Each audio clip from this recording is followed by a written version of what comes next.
Now, first up, this is a little older one here. This is a 1944 wheat cent. Now, it looks pretty normal, you know. It doesn't look like anything special. It's definitely been circulated. It's not, you know, in the best condition, but not in the worst by any means either.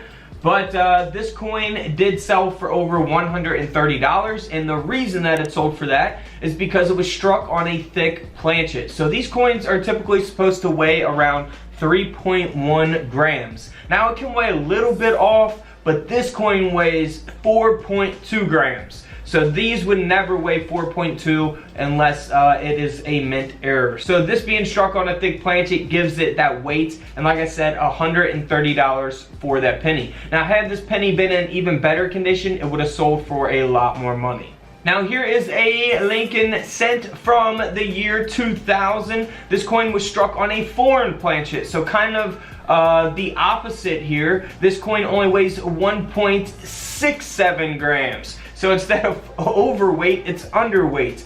And this coin is graded at a mint state 67 red. You can see the design is cut off, very, very noticeable. The whole phrase "In God We Trust" is cut off there on the penny. And then here on the reverse, we see that going through the lettering there at the bottom of the coin as well. So the whole design not on there on the coin there. And this coin, as a result of that, sold for over $280.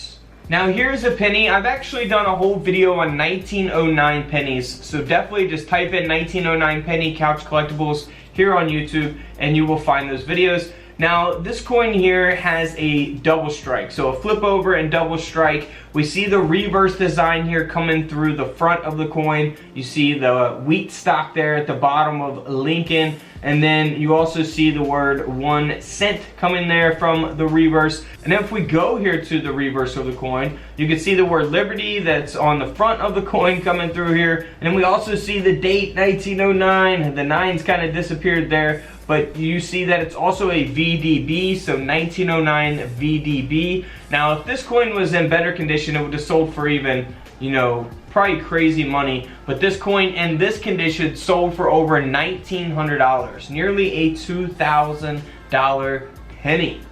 Not too bad for an old wheat penny. Now here's a similar type of coin. This is a 1945. We got the double strike with the flip over. So we see the wheat stocks again here coming through on the front, the design, and then here on the reverse, you can actually see the full date, 1945 itself, up there going through the O and 1. So that is really cool. And we also see that other design of the obverse here on the reverse. Now this penny here sold for over $395. Here is a 1963 penny. Looks totally normal here on the front of the coin, but if you flip it over to the reverse, you see that it doesn't have a reverse design. It's been struck through a capped die. So you can really look for, you know, capped die errors on just about any type of coin. So just going through your change or going through coin rolls from the bank, you go to the bank, get some boxes of coins and search through them. That's all it really takes. It does take a lot of time. You got to search through tons of coins to find error coins. That's why they are called rare coins. And this coin here sold for over $370. But hey, if I can do it, you guys can do it. Let's move on to a pretty rare coin here. This is a 1964 Lincoln cent that was struck on a silver 10-cent planchet. You can actually see the silver here like tarnished, and man, that looks really awesome.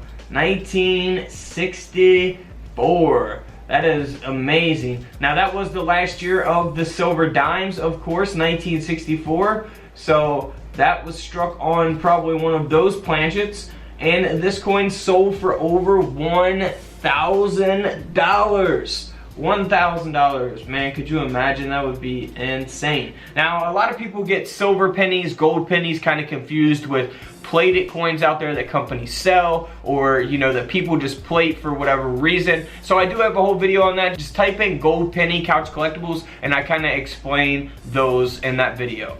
Alright, moving on. Now this one is actually not a penny, but it is a Jefferson nickel that was struck on a penny. So we have a Jefferson nickel essentially struck on a 1-cent planchet here. And you can actually see the reverse design of the penny here going through the front of the nickel from 1974. And then same thing here on the back of the coin. You see the word Liberty from the penny and parts of the other penny design here on the reverse of the nickel.